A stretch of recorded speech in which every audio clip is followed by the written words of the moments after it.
नमस्कार आप सभी भविष्य के भावी अध्यापक और अध्यापिकाओं को। उम्मीद है आप सबकी तैयारी बहुत अच्छी चल रही होगी और बहुत अच्छा आप कर रहे होंगे और आप स्वस्थ भी होंगे। आज के इस इम्पोर्टेंट सेशन में हम करने वाले हैं गुणवत्ता शिक्षा के लिए राज्य की पहल यानी कि SIQE की हम बात करने वाले हैं। SIQE का मतलब हो गया state initiative for quality education, यानी कि गुणवत्ता शिक्षा के लिए राज्य सरकार की जो पहल है उसके बारे में आज हम बात करेंगे। और इस चैप्टर से आपके एग्जाम में पिछली बार भी क्वेश्चन आया था, अब की बार भी ये वाला क्लास जो है इसको बिल्कुल भी मिस मत कीजिएगा, स्किप मत कीजिएगा। आपका एक प्रश्न यहाँ से सही होने की पूरी संभावना बनेगी। जो हमारा RTE एक्ट है, RTE एक्ट 2009 यानी कि शिक्षा का अधिकार अधिनियम 2009, इसके अनुसार बालकों के सर्वांगीण विकास के लिए, ऑलराउंड डेवलपमेंट के लिए गुणवत्तापूर्ण शिक्षा की व्यवस्था करना राज्य सरकार का दायित्व माना गया है। और उसी के उद्देश्य से आप इसको कार्यक्रम मानेंगे, ध्यान रखिएगा। ये कोई एक संस्था नहीं है, ये एक कार्यक्रम है जो हमारी राजस्थान के अंदर सभी विद्यालयों के अंदर चल रहा है। विद्यालयों में ध्यान रखिएगा, केवल और केवल राजकीय विद्यालयों में चल रहा है। और राजकीय विद्यालयों में सभी प्रकार के जो भी विद्यालय हैं, चाहे वो आपके प्राथमिक विद्यालय हों, चाहे वो आपके उच्च प्राथमिक विद्यालय हों, और चाहे वो आपके माध्यमिक विद्यालय हों, किसी भी प्रकार के बट राजकीय विद्यालय होना चाहिए। सभी विद्यालयों में आज की डेट में ये कार्यक्रम यानी कि SIQE गुणवत्ता शिक्षा के लिए राज्य की पहल, ये जो कार्यक्रम है ये अभी भी चल रहा है। और SIQ के अंतर्गत जो चीज़ें मैं आपको बताने जा रहा हूँ, यहाँ पे एक इम्पोर्टेंट शब्द है ABL। इसको आपको थोड़ा ध्यान में रखना है।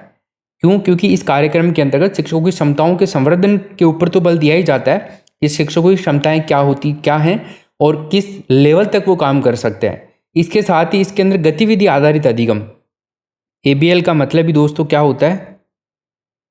गतिविधि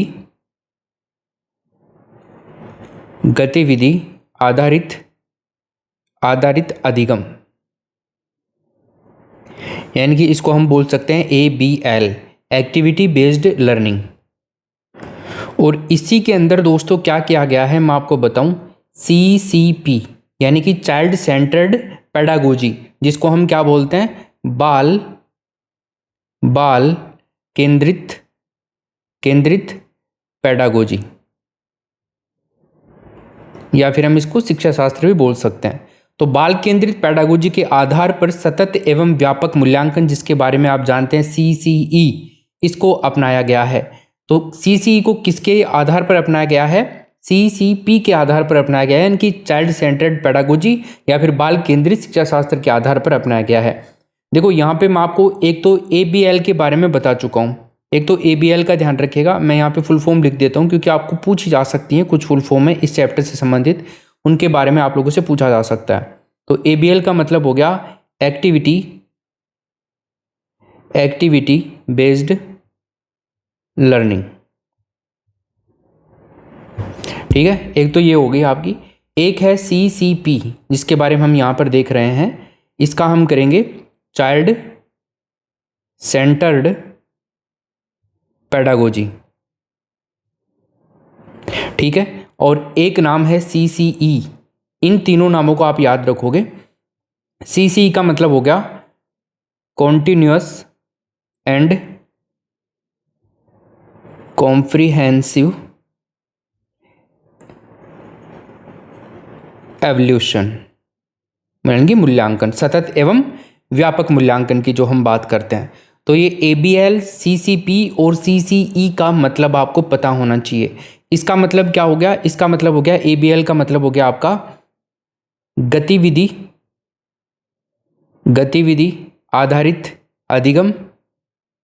आधारित अधिगम। इसके अलावा CCP मतलब चाइल्ड सेंटर्ड पेडागोजी का मतलब हो गया बाल केंद्रित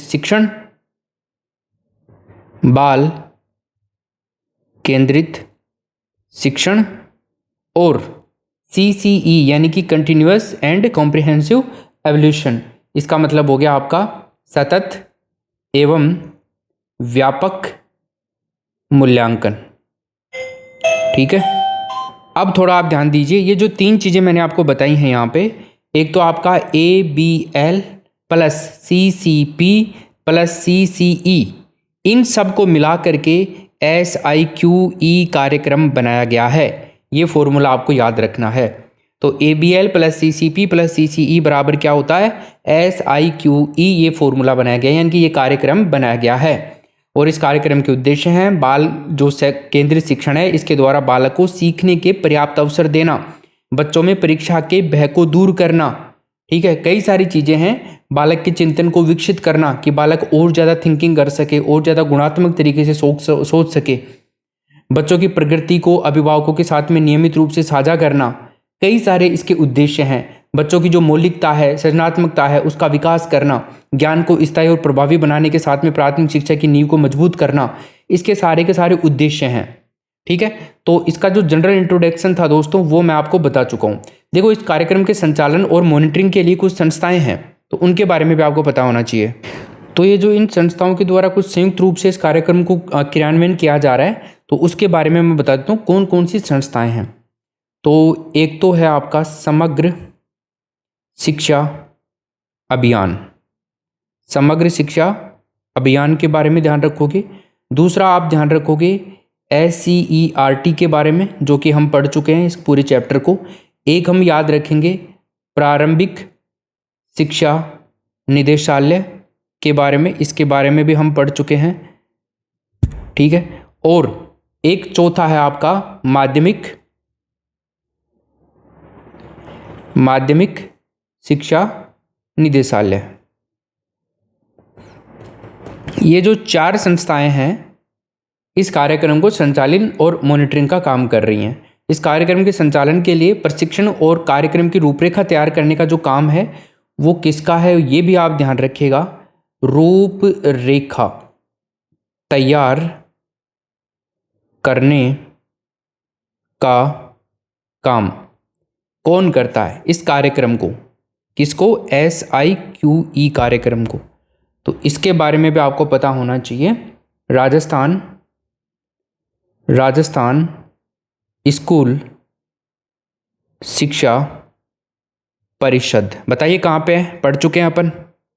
राजस्थान स्कूल शिक्षा परिषद कहाँ पे है? जयपुर में नहीं है क्या भाई? जयपुर में है। तो इस कार्यक्रम के संचालन के लिए प्रशिक्षण और कार्यक्रम की रूपरेखा तैयार करने का काम जो करती है वो राजस्थान स्कूल शिक्षा परिषद करती है, जो कि जयपुर में है इसका हेडक्वार्टर। सभी अकादमिक कार्यक्रम जो हैं वो SCERT उदयपुर के द्वारा इसके सारे के सारे अकादमिक कार्य जो किए जाते हैं वो SCERT के द्वारा किए जाते हैं। तो यहाँ पर मैं लिख देता हूँ अकादमिक कार्य। तो अकादमिक कार्य कौन करता है? SCERT, जो कि उदयपुर में है, उदयपुर। ठीक, तो अब हम आगे बात करते हैं इसके कुछ इंपॉर्टेंट क्वेश्चंस के बारे में। यहाँ पर हम देख चुके हैं सब कुछ चीज़ें।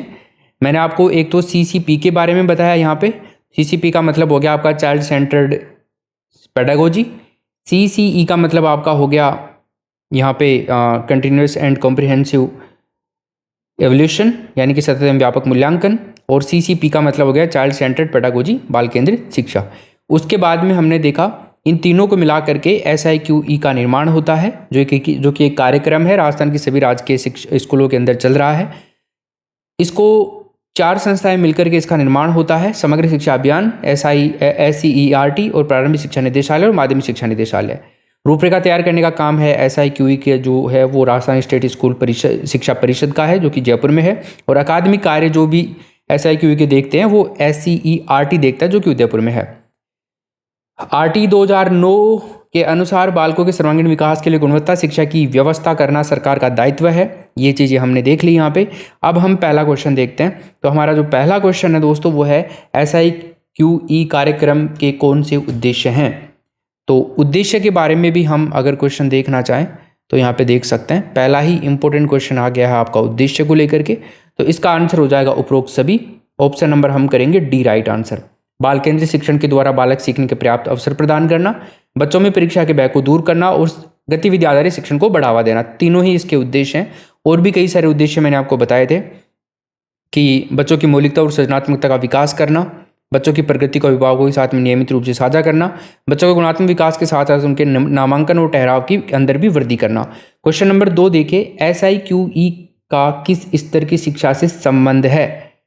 तो यहाँ पे जो संबंध है अगर मैं आपसे बात करता हूँ क्लास 1 से 5 तक की, तो क्लास 1 से 5वीं तक के विद्यार्थियों के शैक्षिक स्तर में उन्नयन के उद्देश्य से राजस्थान में SIQ कार्यक्रम चलाया जा रहा है। और ये कार्यक्रम जो है राज्य में संचालित सभी राजकीय विद्यालयों में चल रहा है। विद्यालय चाहे प्राथमिक हो, उच्च प्राथमिक हो, माध्यमिक हो या फिर उच्च माध्यमिक हो, सभी में SIQ कार्यक्रम चल रहा है।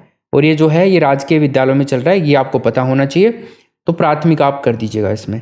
अगला चलिए, SIQE का पूरा नाम क्या है? तो SIQE का पूरा नाम हम देख चुके हैं, क्या है? State initiative for quality education. Option number हम कर देंगे इसमें B, यानी कि गुणवत्ता शिक्षा के लिए राज्य की पहल। तो अगला क्वेश्चन अपना, वर्तमान में SIQE परियोजना में साझेदारी कौन कौन सी संस्थाएं कर रही हैं? तो देखो, जैसा कि हमने बात करी राजस्थान स्कूल शिक्षा परिषद के बारे में, ये तो कर रही है। निदेशालय प्रारंभिक शिक्षा नहीं कर रहा है, निदेशालय माध्यमिक शिक्षा कर रहा है, और RSCERT भी कर रहा है। तो हमारा ऑप्शन नंबर 1, 3 और 4 वाला कौन सा है? 1, 3 और 4 वाला नंबर 1 ऑप्शन है। ठीक है भाई, ध्यान रखेगा इसका।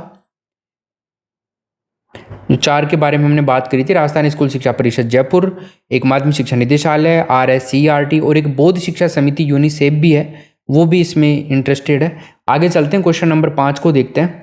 SIQE के अंतर्गत संचालित गतिविधियां हैं, तो कौन कौन सी गतिविधियां हैं इसके अंतर्गत संचालित, जो हमने बात कर ली है सबके बारे में। हमने बाल केंद्रित शिक्षण भी देख लिया, गतिविधि आधारित अधिगम भी देख लिया, सतत व्यापक मूल्यांकन भी देख लिया, इन सब की फुल फॉर्म भी हमने देख ली। ABLN के activity based learning, CCP child centred pedagogy, और CCEN के कंटिन्यूअस एंड कॉम्प्रिहेंसिव एवोल्यूशन। तीनों को मिलाकर के होता है आपका SIQ का निर्माण। आगे हम बात करें CCE कार्यक्रम के आधार पर आधार रेखा या बेस लाइन निर्धारण से क्या मतलब है? तो बेस लाइन निर्धारण से क्या मतलब है दोस्तों? देखो, कोई भी सत्र शुरू हो रहा है, 2025-26 का सत्र शुरू हो रहा है फॉर एग्जाम्पल, तो जब बच्चा स्कूल में आ रहा है, तो बच्चा मान लीजिए 7th स्टैंडर्ड में पढ़ रहा है, तो 7th स्टैंडर्ड के अनुसार उसकी उम्र भी होनी चाहिए, उस हिसाब से उसके कक्षा का चयन होना चाहिए, ये कहना चाह रहा है। तो सत्र के आरंभ में बच्चे के अधिगम स्तर का कक्षा अनुसार निर्धारण करना, ऑप्शन नंबर A हमारा इसमें करेक्ट आंसर होगा। 7वें नंबर का क्वेश्चन है, राजस्थान में सर्वप्रथम जयपुर व अलवर जिलों में पायलट प्रोजेक्ट के रूप में सतत एवं व्यापक मूल्यांकन कब से संचालित किया गया है? तो देखिए, आपको मैं बता दूं, जो RT एक्ट 2009 है, इसके प्रावधान के अनुसार राजस्थान में सतत और व्यापक मूल्यांकन यानी कि CCE जो है, इसकी शुरुआत हुई थी मई 2010 में, और सत्र 2010-11 वाला था। इसमें पायलट प्रोजेक्ट के रूप में 2 जिले, एक तो अलवर और एक जिला आपका जयपुर, 2 जिलों का चयन किया गया था। अलवर के अंदर 40 स्कूलों में संचालित किया गया था इसको, और जयपुर के अंदर 20 स्कूलों में इसको संचालित किया गया था। टोटल मिलाकर के नंबर बात करें तो 60 विद्यालयों में राजस्थान में इसकी शुरुआत हुई थी। फिर 2015-16 वाला जो सत्र था, इसमें इसको पूरे राज्य में क्रियान्वित कर दिया गया था। 8वें नंबर का क्वेश्चन है, बच्चों के मूल्यांकन में एक निश्चित अवधि के अंत में अधिगम उद्देश्य के उपलब्धि स्तर के मूल्यांकन को कहा जाता है? क्या कहा जाता है? तो फ्रेंड्स, इसे कहा जाता है योगात्मक आकलन। ऑप्शन नंबर क्या करेंगे हम? B हम इसमें करेक्ट आंसर कर देंगे। क्वेश्चन नंबर 9 देखिए, CCE के अंतर्गत वर्तमान में वार्षिक पाठ्यक्रम को कितने टर्म में बांटा गया है? तो जो वार्षिक पाठ्यक्रम है, इसको टर्म में बांटा गया है 3 टर्म में। ऑप्शन नंबर हम कर देंगे B। देखो, अगर इन 3 टर्म की हम बात करते हैं, तो जो पहला टर्म है उसकी हम बात करें, तो पहला टर्म का मतलब हो गया कक्षीय जो प्रक्रिया है उसके दौरान रचनात्मक आकलन और शिक्षण की प्रक्रिया में सतत प्रक्रिया के रूप में इसको देखना। तो प्रथम जो है वो आपका योगात्मक आकलन आ जाएगा इसमें, योगात्मक आकलन जिसको हम बोल सकते हैं SA1, और ये आपका दोस्तों 1 सितंबर की डेट आप याद रखेगा। इसमें कौन सी डेट याद रखेंगे? अवधि 1 सितंबर। अगर हम टर्म 2 की बात करें, तो टर्म 2 का आयोजन होता है दोस्तों 2 जनवरी को, और टर्म 3 की बात करें तो इसका आयोजन होता है 3 अप्रैल को। तो इन तीनों टर्म के बारे में आप ध्यान रखिएगा, योगात्मक मूल्यांकन में ही आते हैं ये तीनों के तीनों। और पाठ्यक्रम की अगर हम इसमें बात करते हैं दोस्तों, तो जो पहला टर्म है इसके अंदर 45% जो सिलेबस है वो कवर होता है। दूसरा जो टर्म है उसके अंदर 40% सिलेबस कवर होता है, और जो तीसरा टर्म है उसके अंदर 15% सिलेबस जो है वो आपका करवाया जाता है इसके अंदर। तो तीनों टर्म के बारे में आपको ध्यान होना चाहिए। पाठ्यक्रम आधारित अधिगम उद्देश्य की टर्म विभाजन की प्रक्रिया ये है। आगे हम देखें, SIQE को तकनीकी व वित्तीय समर्थन किसके द्वारा दिया जा रहा है? एक तो टेक्नोलॉजी और एक पैसे वाला जो सपोर्ट है वो कौन दे रहा है? तो ये दे रही है दोस्तों, तो कि मैंने अभी थोड़ी देर पहले बोला था, बोध शिक्षा समिति और यूनिसेफ। तीन, इसमें ऑप्शन नंबर सी हो जाएगा। अगला क्वेश्चन है सीसीई के मुख्य घटक हैं। तो सीसीई के मुख्य घटकों के बारे में हमसे क्वेश्चन पूछ ले तो सतत तो है ही है इसमें, और आपका व्यापकता भी इसके अंदर है। तो इसमें ऑप्शन नंबर डी कर देंगे। सतत और व्यापकता मतलब सतत मूल्यांकन की प्रक्रिया पूरे सत्र चलती है, यानी कि शिक्षण के दौरान अनवरत रूप से किया जाने वाला मूल्यांकन जो होता है ना, वही आपका सतत मूल्यांकन कहलाता है। अगला क्वेश्चन है SIQE संचालन हेतु राज्य स्तर की संस्था नहीं है। तो यहाँ पे देखो, जिला कोर ग्रुप, राज्य कार्यकारी समूह है, परियोजना परिचालन समिति और राज्य शैक्षिक समूह है। तो इसमें हम आंसर करेंगे दोस्तों ऑप्शन नंबर पहला, जिला कोर ग्रुप। अगला क्वेश्चन हमारा 13 नंबर का देखिए, SIQE नीति निर्धारण की सर्वोच्च निकाय है। तो SIQE जो है आपका नीति निर्धारण का सर्वोच्च निकाय है, ये परियोजना परिचालन समिति, इसमें पहला ऑप्शन कर देंगे हम, यानी कि इसको हम कह सकते हैं प्रोग्राम स्टीयरिंग कमेटी। राजस्थान माध्यमिक शिक्षा परिषद द्वारा गठित एक कमेटी जो है SIQE परियोजना के लिए राज्य नीति निर्धारण के लिए सर्वोच्च निकाय के रूप में काम करती है। इसका जो अध्यक्ष होता है राजस्थान माध्यमिक शिक्षा परिषद का आयुक्त होता है। सचिव जो होता है वो होता है इसका जो माध्यमिक शिक्षा है, माध्यमिक शिक्षा का जो निदेशक होता है वो इसका होता है सचिव। और इसके अध्यक्ष के साथ में इसके अंदर जो टोटल सदस्य होते हैं 10 होते हैं। सदस्यों के बारे में ध्यान रखिएगा, ठीक है। अध्यक्ष के बारे में मैंने तुम्हें बताया कि जो इसका अध्यक्ष होता है वो कौन होता है, राजस्थान माध्यमिक शिक्षा परिषद का आयुक्त, ठीक है, ये इसका अध्यक्ष होता है। क्वेश्चन नंबर 14 देखिए, SIQE के क्रियान्वयन हेतु समन्वय की भूमिका कौन निभाता है? तो यहां पर जो समन्वय की भूमिका निभाता है वो निभाता है माध्यमिक शिक्षा निदेशालय। ऑप्शन नंबर तीसरा, SIQE से संबंधित संस्था नहीं है। बताइए कौन सी संस्था SIQE से संबंधित नहीं है?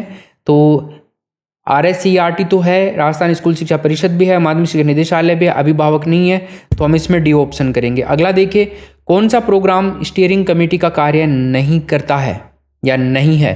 स्टीयरिंग कमेटी अभी मैंने आपको बताया था, जो अपन ने देखे निर्धारण की सर्वोच्च निकाय वाला 13 नंबर का क्वेश्चन, उसमें आया था परिचालन समिति यानी कि स्टीयरिंग कमेटी। तो इस क्वेश्चन में क्या आंसर होगा? नहीं है पूछ रहा है। पहला देखो, परियोजना की समीक्षा एवं प्रगति के आधार पर MOU की अवधि एवं कार्य क्षेत्र बढ़ाने के लिए अधिकृत होगी। ये तो इसका काम होता है। इसकी बैठक प्रत्येक 3 माह में एक बार करवाना अनिवार्य होता है, ये भी इसका काम होता है। परियोजना क्रियान्वयन की योजना का अनुमोदन करने के लिए अधिकृत होगी और परियोजना के क्रियान्वयन हेतु आवश्यक अनुकूलन वातावरण तैयार करने हेतु कोई कार्यवाही नहीं करेगी। इसमें दोस्तों हमारा होगा डी ऑप्शन करेक्ट आंसर, ठीक है भाई, ओके। प्रोग्राम स्टीयरिंग कमेटी का ढांचा जो है, इसके अंदर अध्यक्ष जो होता है, इसका प्रेसिडेंट जो होता है वो होता है आपका राजस्थान माध्यमिक शिक्षा परिषद का जो आयुक्त होता है वो होता है। 10 सदस्य होते हैं इसमें, जैसा कि मैंने अभी आपको बात करी। आगे चलते हैं, क्वेश्चन नंबर देखिए 17, SIQE में C ग्रेड का अर्थ क्या होता है? तो C ग्रेड का अर्थ होता है दोस्तों यहाँ पे आरंभिक स्तर की समझ, शुरुआती स्तर की समझ। अगला क्वेश्चन है, बच्चों द्वारा किए गए कार्यों को अध्यापक साक्ष्य के रूप में सतत एवं व्यापक मूल्यांकन हेतु संधारित करता है, ये कहलाता है। तो ये क्या कहलाता है? ये आपका कहलाता है पोर्टफोलियो, तीसरा ऑप्शन। क्वेश्चन नंबर 19 देखिए, प्रत्येक विद्यालय के कार्यों को लक्ष्य रूप में संधारित करने के लिए एक फाइल बनाई जाती है, उस फाइल का क्या नाम है? तो फ्रेंड्स, इस फाइल को भी हम पोर्टफोलियो के नाम से ही जानेंगे। नंबर 1 ऑप्शन हो जाएगा। SIQE परियोजना में जिला निष्पादन समिति का अध्यक्ष कौन होता है? तो जो जिला निष्पादन समिति होती है, जो माध्यमिक शिक्षा का मुख्य जिलाधिकारी होता है ना, वही इसका अध्यक्ष होता है। 20 नंबर के क्वेश्चन में पहला ऑप्शन हो जाएगा। 21 देखिए, ABL कक्ष का संबंध है। ABL के बारे में हम बात कर चुके हैं। इसका संबंध होता है आपका गतिविधि आधारित अधिगम से, ऑप्शन नंबर बी कर देंगे। क्वेश्चन नंबर 22 देखिए, SIQE में अकादमिक कार्यों की नियमित समीक्षा करता है। तो नियमित जो समीक्षा करता है वो करता है अपना RSCERT उदयपुर, ऑप्शन नंबर कर देंगे डी ऑप्शन, ठीक है। बाकी इसके कार्य ये मैंने यहाँ पर लिख दिए हैं सारे, क्योंकि कार्यों से संबंधित एक क्वेश्चन अब की बार एग्जाम में आ सकता है। तो सारे इंपॉर्टेंट काम जो भी हैं इसके SIQE के, वो मैंने यहाँ पर सारे लिख दिए हैं। तो आपको ये ध्यान में रखना है। आरपीएससी हिंदी एप्लीकेशन से पीडीएफ डाउनलोड कर लो, वहाँ पे सारा स्टडी मटेरियल आपको विद एक्सप्लेनेशन सभी 1100 प्लस क्वेश्चंस और 10 पेपर आपको वहाँ पर मिलेंगे। पीडीएफ कुछ इस हिसाब से मिलेगी, विद आंसर विद सोल्यूशन आपको पीडीएफ यहाँ पर मिलती है। सभी चीज़ें आपको बेहतरीन ढंग से यहाँ पे सुसज्जित तरीके से हर एक प्रश्न को समझने में आसानी होगी। हर एक प्रश्न की व्याख्यात्मक हल यहाँ पे दिया हुआ होता है। तो आप इस पीडीएफ को डाउनलोड कर लें प्ले स्टोर से। आरपीएससी हिंदी नाम से एप्लीकेशन है, आरपीएससी हिंदी नाम से, उसे डाउनलोड करें और ये पीडीएफ आप वहाँ से ज्वाइन कर लें। साथ में आपको इसमें फ्री 10 मॉडल पेपर भी दिए जा रहे हैं, उसी कोर्स में आपको मिलेंगे। धन्यवाद दोस्तों, नेक्स्ट क्लास में मिलते हैं कल शाम को। Thank you.